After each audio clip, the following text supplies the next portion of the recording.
Muy buenos días, estamos ya en el número 71 de esta su página La Barranca de Huentitán.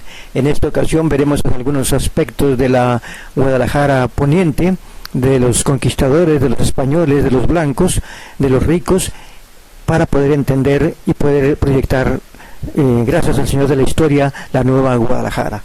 Hay una gran diferencia entre la Ciudad de México y Guadalajara cuando la llegada de los españoles. Los españoles conquistadores edifican la Ciudad de México sobre lo que era la antigua Tenochtitlan, la gran ciudad Tenochtitlan, mientras que Guadalajara, por un lado, ya hemos dicho que primero se instala en Compostela, luego en Nochistlán, luego se instala en el reino de Tonalá, el reino indígena Tonalá, luego después en Tacotlán, y de Tacotlán hacia el Valle de Temajac. Es decir, Guadalajara no se asienta sobre un pueblo indígena o sobre un reino indígena como lo hizo México. Por lo tanto, hay una diferencia enorme. Y no solamente eso, Guadalajara se instala ya del otro lado del río San Juan de Dios, tomando una distancia del reino indígena de Tonalá. Además, luego construye grandes conventos con altas murallas, de manera que crean una muralla, como ya lo vimos en el número anterior, que lo protegen y harán una forma muy particular de ser de esta Guadalajara poniente, que son los criollos. Guadalajara será todo el tiempo de la colonia, 300 años, una ciudad netamente criolla, que tendrá un enorme desprecio, un enorme olvido por todo lo que es lo indígena. Para Guadalajara nunca han existido los pueblos indígenas y, por lo tanto, formado en esos conventos, crece con una gran fuerza religiosa de tradición y de fanatismo, que explicarán luego lo que viene siendo particularmente la Guerra Cristera.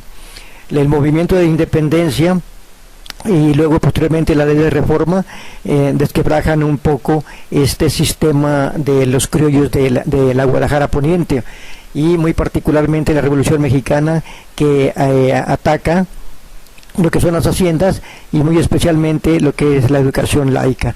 No olvidemos que estas órdenes religiosas, dominicos, agustinos, franciscanos, etcétera, estaban dedicados particularmente a la educación religiosa, tenían escuelas, colegios, y luego después tendrán las grandes universidades hacia el poniente de Guadalajara. Cuando Calles hace aquel discurso en Guadalajara donde promueve la educación socialista, esto lo ven como un gran atentado contra esta Guadalajara religiosa tradicional, criolla. Y pues dos líneas muy fundamentales, el ataque a las haciendas y a la educación religiosa, hacen que se estalle la Guerra Cristera.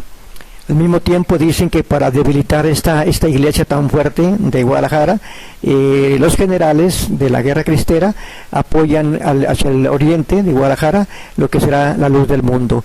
La Guerra Cristera inicia en 1926, la luz del mundo en 1926, precisamente para debilitar este movimiento que costó pues muchas vidas, y muy especialmente pues los mártires cristeros, como eran una veintena de sacerdotes asesinados, lo mismo que laicos.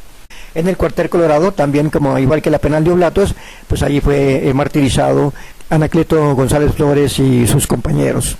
Podemos pensar que toda esta historia de la que estamos hablando es un tema del pasado, sin embargo forma parte de la política actual. Por ejemplo, cuando el lamentable asesinato del cardenal Juan Jesús Posadas Ocampo, que actualizaba otra vez esos recuerdos trágicos de la Guerra Cristera, al año siguiente pierde el Partido Revolucionario Institucional y llega el PAN a Guadalajara, a Jalisco, precisamente a consecuencias del asesinato del cardenal Juan Jesús Posadas Ocampo. Y no olvidemos también que el PAN, el Partido de Acción Nacional, con el borracho Emilio, el gobernador, pues que le mienta la madre a los jaliscienses cuando se da aquella cantidad de dinero para construir el santuario de los mártires con el cardenal Juan Sandoval Íñiguez. Eso fue el declive del Partido de Acción Nacional, y también aquí mismo en Guadalajara, Ramírez Acuña destapa a Felipe Calderón para la presidencia de México. En estas elecciones actuales vemos que sigue esa historia. entre la Guadalajara Oriente y la Guadalajara Poniente. Vemos que Zapopan y Guadalajara son para Movimiento Ciudadano, mientras que Tonalá y Tlaquepaque son para Morena. Pero de la calzada del río San Juan de Dios hacia el oriente se pierden los distritos 9, el distrito 11, es decir, todos los distritos que están de la calzada hacia Tonalá, los gana Morena, y Movimiento Ciudadano se queda únicamente con lo que es el poniente de Guadalajara, con esa Guadalajara de alguna forma amurallada por esos conventos y ahora protegida ahora con los altos edificios que se construyen precisamente hacia el poniente de Guadalajara, hacia Zapopan.